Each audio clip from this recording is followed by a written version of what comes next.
This is a quick and to the point tier list on all 8 tanks in Marvel Rivals right now. If you appreciate me not wasting your time, I would appreciate a like in return, but let's get to the ranking. I'm going from worst to best tank, and something I want to say right now is that the good thing about Marvel Rivals so far is that there really is no horrible pick. Just because something's rated lower, it doesn't really mean it's bad. It's just considered in a ranked perspective and compared to other tanks. And some choices just have to get pushed down compared to others. So at the first spot I have on this list, I have Thor. Thor being ranked lowest shouldn't really be that much of a surprise since it is considered one of the worst tanks by far by most people, but there are factors that can make him better, such as his team up with Hela. I have seen some decent Thors out there, but Thor's kit just lags behind what other tanks have, and his ult is so easily dodgeable it just earned him the lowest rank in the B tier. Next we have Bruce Banner or Hulk. As someone who loves Hulk, it sucks ranking him this low. Hulk King!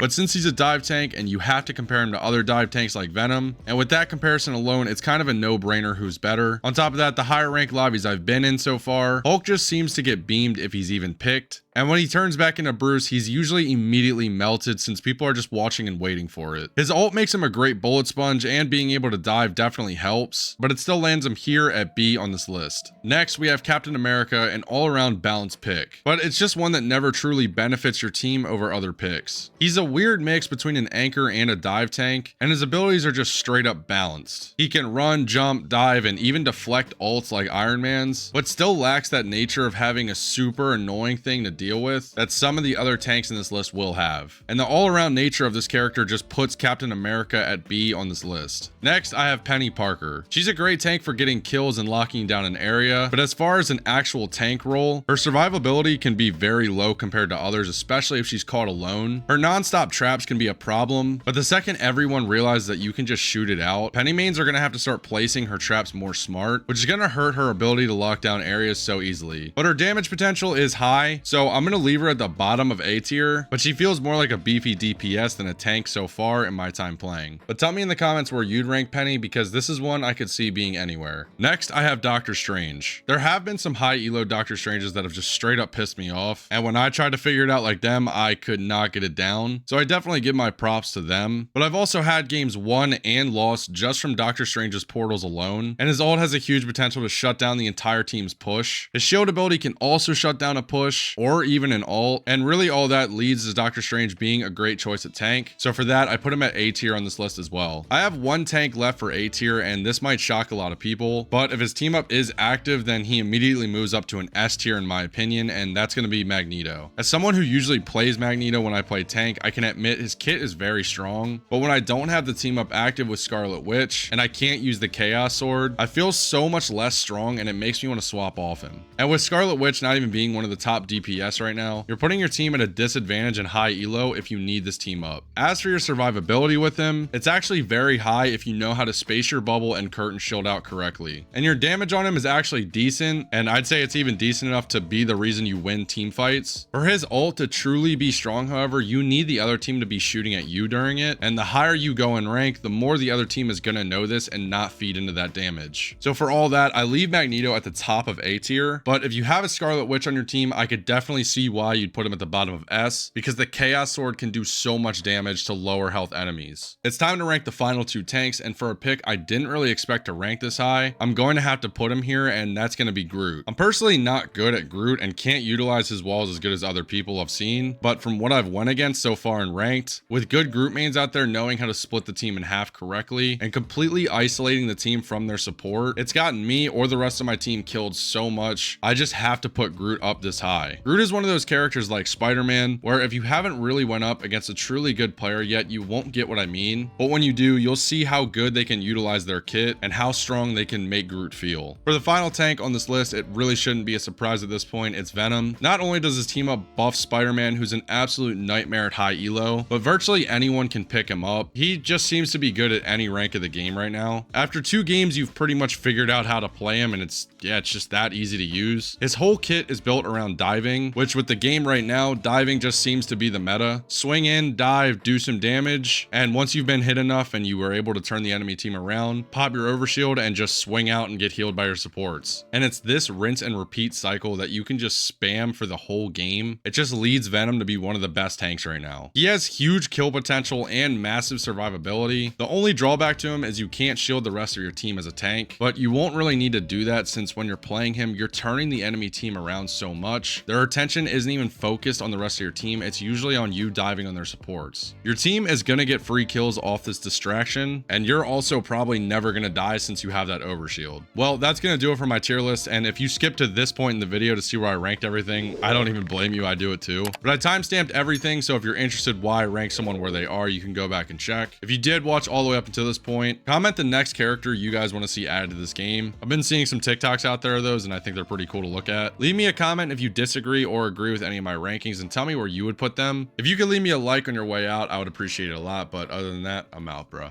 Peace.